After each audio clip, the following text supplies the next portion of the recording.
ঘরোয়া ক্রিকেটে গতির ঝড় তুলে নাহিদ রানা এখন আন্তর্জাতিক পর্যায়েও এসেছেন আলোচনায়। আগস্টে রাওয়ালপিন্ডিতে 4 উইকেট নিয়ে তিনি বড় অবদান রাখেন বাংলাদেশের জয়ে। আর এই তো কয়েকদিন আগেই জামাইকা টেস্টে 5 উইকেট নিয়ে এই তরুণ দারুণ ভূমিকা রাখেন বাংলাদেশের স্মরণীয় আরেকটি জয়ে।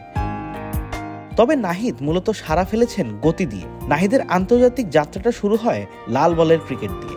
ভারত ও পাকিস্তানের মাটিতে 150 কিলোমিটার গতি স্পর্শ করে আলোড়ন জাগান তিনি।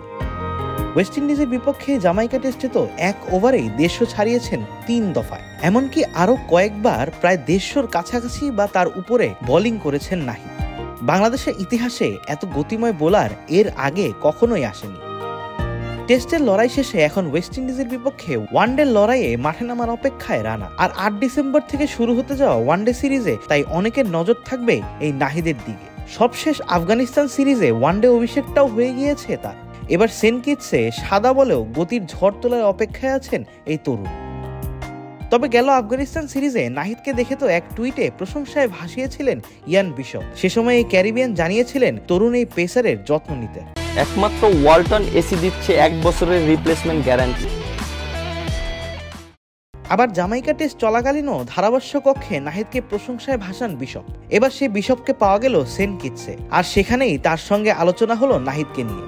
মূলত নাহিদের সবটাই মুগ্ধ করেছে বিশপকে, যিনি নিজেও ক্যারিয়ারের শুরুতে ছিলেন বিশ্বের অন্যতম গতিময় বোলারদের একজন। তবে চোটের সঙ্গে লড়াইয়ে পেরে উঠতে না পেরে 43 টেস্ট ও 84 ওয়ানডেতেই থামে বিশপের ক্যারিয়ার। ক্রিক ফ্রেন্ডজির সঙ্গে একান্ত আলাপকালে বিশপ জানিয়েছেন নাহিদ বাংলাদেশের বোলিং লাইন আপে নতুন মাত্রা যোগ করেছে। তার দাবি নাহিদ তাসকিনদের মতো বোলারদের কারণে বিশ্বমঞ্চে প্রতিদ্বন্দ্বিতা করার মতো রাস্তা খুঁজে পেয়েছে বাংলাদেশ।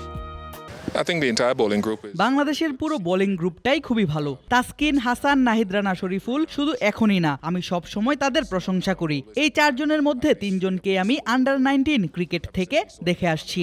নাহিদকে এই বছর দেখছি, সে ভিন্ন মাত্রার বোলার বাংলাদেশের। এটা খুবই চমকপ্রদ। এই বোলিং আক্রমণের ভারসাম্য খুবই ভালো। তাইজুল ও মেহেদি আছে স্পিন বোলিং অপশন হিসেবে। সব মিলিয়ে এটা তাদের পরিপূর্ণ bowling line up. As a spinning option, so it's turning out to be quite a complete bowling lineup. পাড়ার ক্রিকেটে টেপ টেনিস খেলা নাহিদ ক্রিকেটের দীক্ষা নেওয়া শুরু করেন একটু বেশি বয়সে। 18 বছর বয়সে রাজশাহীতে ক্লেমন ফার্স্ট ক্লাস ক্রিকেট একাডেমিতে তিনি ভর্তি হন। এখন তার বয়স প্রায় 22। মাত্র কয়েক বছরের ব্যবধানেই ডানহাতি এই পেসার নিজেকে নিয়ে গিয়েছেন অনন্য এক উচ্চতায়, হয়ে উঠেছেন দলের গুরুত্বপূর্ণ এক সদস্য। নাহিদের বড় সম্পদ তার উচ্চতা। নিজের উচ্চতার কারণে সহজাত বাউন্স পান, আর সেটিকেই তিনি অস্ত্র বানিয়ে ব্যাটারদের জন্য অস্বস্তির কারণ হয়ে দাঁড়ান। সঙ্গে গতি তো আছেই, সাথে আছে বাড়তি মুভমেন্ট। পেসারদের গতির বিপরীতে ইনজুরিও উকি দেয় আড়ালে। তবে সে সবকিছুকেই মাথায় রেখে আগামীর পথে এগিয়ে যেতে হবে নাহিদকে। আর রানা যতখানি এগিয়ে যাবেন ততই উপকৃত হবে বাংলাদেশ। ওয়েস্ট ইন্ডিজের সেন্ট কিটস থেকে আবিদ মোহাম্মদ, ক্রিক ফ্রেন্ডজি।